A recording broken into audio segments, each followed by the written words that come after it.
Hey dolls, welcome back to my YouTube channel. My name is called Tabush Giselle. If you're joining for the first time, thank you so much for joining, and please subscribe to the channel and don't forget to turn on the notification bell so that you never miss when I post a new video. If you are a returning subscriber, thank you once again for returning to this brand new video. Thank you so much for your support. And today, guys, I'm going to be talking about my endometriosis journey. So a bit different from the content that I tend to share with you, but I thought it would be really helpful for others that are going through this condition, and also it can be encouraging and also inspiring. So if you guys enjoy this video, then do make sure you leave a comment in the comment section below, and also don't forget to like the video as well and share it with your friends. So guys, before I go into my endometriosis journey, I'm going to be sharing with you what endometriosis is in case you don't know. Endometriosis is a long-term condition where the tissue similar to the lining of the womb grows in other places such as the ovaries and the fallopian tubes. So that is some information on endometriosis. So for me, when I started having my periods, so my menstrual cycle when I was 12, I always just used to have like painful periods, and they always used to be very heavy, and I just pretty much thought that that was normal because everybody in my family, like my mom, my aunties, my sisters, they all suffer with painful periods. So I just thought that that's like the norm and that's how periods are supposed to be. And we hear it all the time, people saying my periods is painful, I've got heavy periods, and that's just the norm. So I just thought that that was the case. But what sort of made me a little bit like concerned or raise some alarm bells was when I was like 12, I think it was either 12 or 13 or 14, can't remember, but I used to experience pelvic pain like after you had your period, so sort of like your ovulation period of time. I would experience pain in my pelvic, so it just used to feel like I have like cramping on my side, and it just used to be very excruciating. Like it felt like a burning sensation, or like somebody's cutting me up with a glass. That's the best way I can explain it. And at the time when my mom was still alive, I told her about it, and she booked me in to see the gynecologist back then. And I went to see the gynecologist, and the gynecologist looked at like the pelvic area. I can't remember how he looked at the pelvic area because it was such a long time ago, but he pretty much told me that it was dysmenorrhea, and pretty much it's like heavy, painful like condition that people have that have painful periods. So that's just what I was told, and I was just told to take regular painkillers like I already did, and that was that pretty much. And I didn't go to the GP after then because I just thought I just have painful periods, it's just normal and don't need to go and keep checking this. And I would just take like paracetamols and ibuprofen to try and manage the pain. I know sometimes when I used to go to school, I had to take like days off sometimes, or I would just have to not do like PE, for example, because I would just have really heavy periods, and it was just not like the best thing to go through because I think some of my friends didn't even have like painful periods. I just always used to wonder like, why do I have this problem? But I just kind of got used to it. Like I would have to make sure that I just wear extra thick pads to make sure that I don't like spoil myself and stuff like that, which was, you know, not the nicest thing to go through whilst you are, you know, in your younger years and going to school and all of that. So then the pain continued like till I was in my 20s, and it just became like really painful. And now I was obviously like starting work and working a corporate job where you're not really allowed to be taking days off sick. Like they're really big on attendance, and that just became really such a problem basically, and sometimes I would have to take like my annual leave days. I would have to use them as sick days just so that I can like manage the pain and so that I don't get into trouble for my attendance. And I was actually never somebody that had problem with attendance. Like at school, I always used to be very like great at attendance, but because of this problem, unfortunately, that's just one of the things that happens, and it's just really stressful when you have to work and people expect you to be at work and you also have this problem, and not every manager is very understanding. So yeah, that used to happen, and it used to impact my days at work. Like sometimes I'll just feel like I just wanted to be at home and sleeping, because another thing with my periods, I would get low iron. So when I'm on my periods, I just feel so drained and I don't have any power whatsoever. But yeah, so that just carried on in my 20s whilst I was working.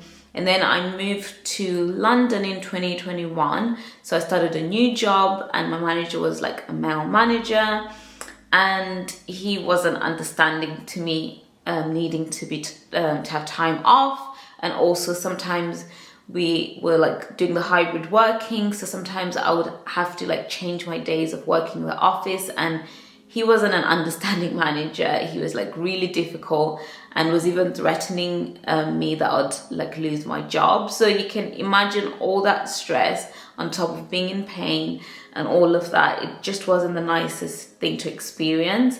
And then fast forward to 2022, I contacted the GP about my pains. So it was after, years of going through this, I just thought, you know what, I need to contact the GP. And I remember at the time, my auntie, who is now passed away, she really encouraged me to see the GP, because she was actually dealing with like fibroids as well at the time.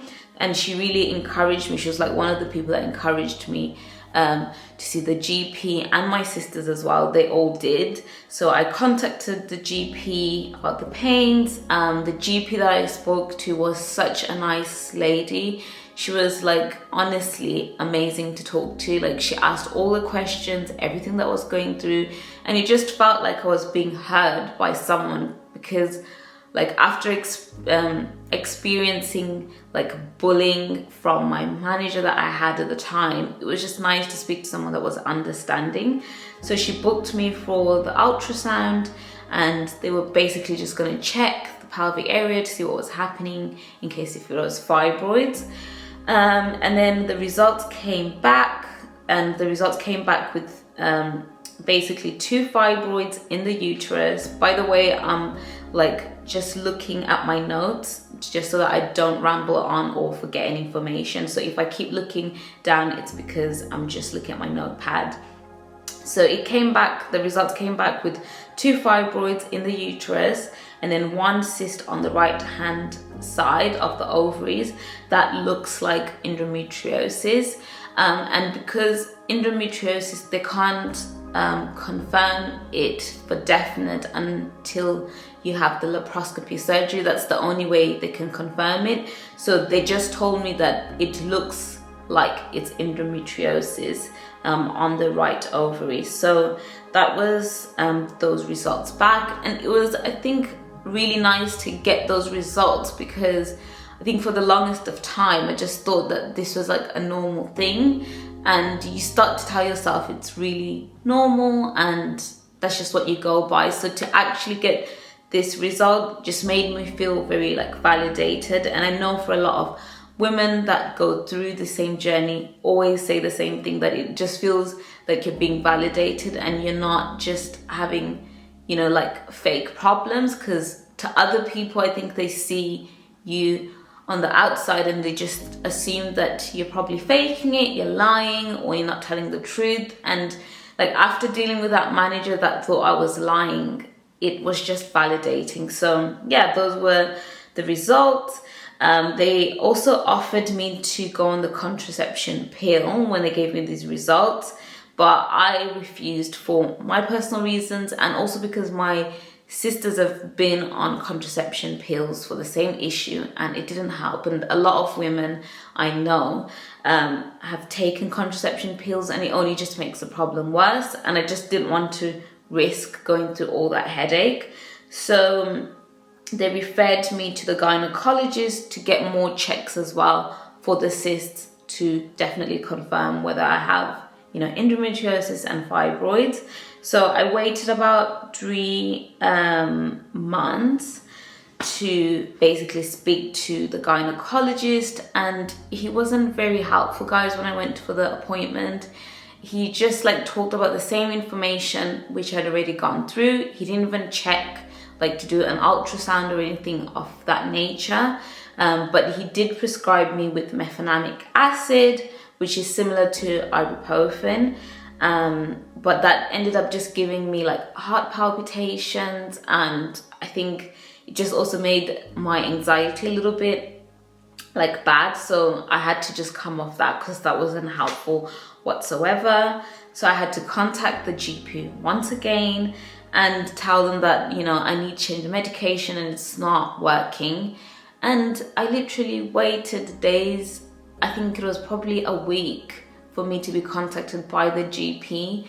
And you can imagine when you're in pain, you have to deal with managers that are being demanding and thinking that you're lying about this condition. It's just so frustrating. So I waited for the GP to contact me, and they finally did. And I spoke to a male GP, and he was so helpful, guys. He was so sympathetic and empathetic to what I was going through. And that was really nice at that time, because with what I was going through with my manager and just the whole journey, it was just nice to have somebody that was just really nice to talk to and understanding. So he prescribed codeine, which is what I've been taking till this point. And it's really been helping me, actually. It's really been helping. But the thing with codeine is very strong. So sometimes when you're working, it can make your brain a bit foggy and also a little bit drowsy. But it is really, really helpful, because honestly, if I didn't have the codeine, I don't know how I would be coping on some days, especially when I'm ovulating. It's the worst time ever. It's the most painful pelvic pain I've ever gone through. It's just horrible. So that really helps with managing that pain. And I still do obviously get pain throughout the time, but it just helps with at least keeping me a bit sane. So yeah, he prescribed that to me. And then I had a follow-up appointment with the gynecologist. I think this was probably after about 3 months or something. And basically, I had a discussion with the gynecologist, and I told the gynecologist, I'm still having the pain despite me taking the codeine. It is helping with the pain management during my period and also the ovulation period. But I just still wanted to get checked and just actually find out what is actually happening with my body. So they concluded to book me in for the laparoscopy surgery. And I don't know if you guys already know this, but the laparoscopy surgery, you have to go on a waiting list, which is 8 to 9 months, which is really ridiculous for such a painful condition like this. But yeah, I had to wait 8 months, and I will be getting the laparoscopy surgery next month. So fingers crossed it goes very well. The other thing with the endometriosis is that sometimes you can get the laparoscopy and they try and clear out the area and take out that cyst, but it can regrow again. So I'm just hoping, fingers crossed, that when they do the laparoscopy surgery, they can just clear out everything that is in the way. Because yeah, it's just been the worst time and the worst pain to go through. And I've gone through this for about 18 to 19 years. So you can only imagine how exhausting I just feel. But yeah, they've booked me in for that. So I'm just waiting to have that appointment. I should be having it in 2 weeks' time. So they're going to do the laparoscopy for the endometriosis, and then they're going to be doing another like little surgery for the fibroids as well. So they're going to be seeing where the fibroids are, and depending on where they are, they'll take them out. So I'm just hoping that they are in the right place for it to be taken out, because I just want to go back to being like normal, go back to being myself. Like when you have endometriosis, it just affects like your day-to-day, and it affects so much of your social life. Honestly, in the past like 3 years, I've just not even had that much of a social life, because you have to cancel plans on people, you have to cancel like with work and stuff, or change your days. Lucky enough now, I'm now working at a different team, so my manager is really supportive. She's like really like an advocate for what I'm going through. So I'm really grateful that I have that manager, because it was such a hard time having 2 male managers that are just bullying you, thinking that you're lying and not being sympathetic. So yeah, anyone that is going through this, I really sympathize with you, and I'm really hoping that you guys can also get the answers like I did. What I would definitely suggest is to note down everything that you're going through, note down all the pains, everything, write it down, keep like records of it, and just keep pestering the GPs and the gynecologists. Just pester them like non-stop, because honestly, if you don't do that, you're just waiting and waiting, and it is a very painful, condition. What I also try and take to sort of maintain and help me manage like my hormones and balancing them is these supplements from Wild Nutrition. They're called Endo Support. I will put them on here on the screen so you guys can see them. So I take those, and they're really helpful with just managing my hormones and just helping a little bit with the pain. But the codeine is literally like the godsend, and you're not even meant to take codeine like that, because it can be addictive, but it really helps when I am experiencing like debilitating pain in my pelvic pain, which is nearly like the whole entire month. Sometimes it's like the whole entire month, and I'm just like in pain and I can't do quite a lot. So yeah, I just really hope that I encourage somebody out there that's going through this, and just know that you're not going through this by yourself. We're all in this together, and I'm just hoping that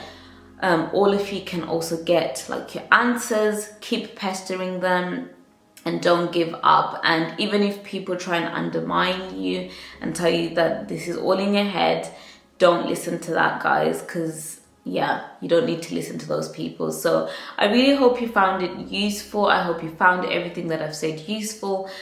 Do give me, like some comments in the comment section so we can chat more about it. If I've left anything out, then also like just let me know in the comment section, and I'll try and respond to everyone. But thank you guys so much for watching. It was really such a nice thing for me to do this video and share it with you. I just feel like it's therapy talking about it, and I know that it will definitely reach somebody that really needs it, because I'm always constantly watching like videos of people going through this same condition, like on TikTok and Instagram, and it really helps to not feel like you're going through this alone. So I hope you guys enjoyed it, and I'll see you guys in my next one. I'll also do some sort of like, I'll do a video on how the operation was after I have it, just to give you guys some tips and things that I experienced. So do make sure you keep an eye out on that. And I'll also try and document when I have the surgery, like before I have it and afterwards. So make sure you keep your eyes peeled and onto the playlist for that. And yeah, guys, I'll see you in my next one. Thank you so much for joining. Please don't forget to comment, like the video, and share the video. Bye, dolls. Mwah. Bye.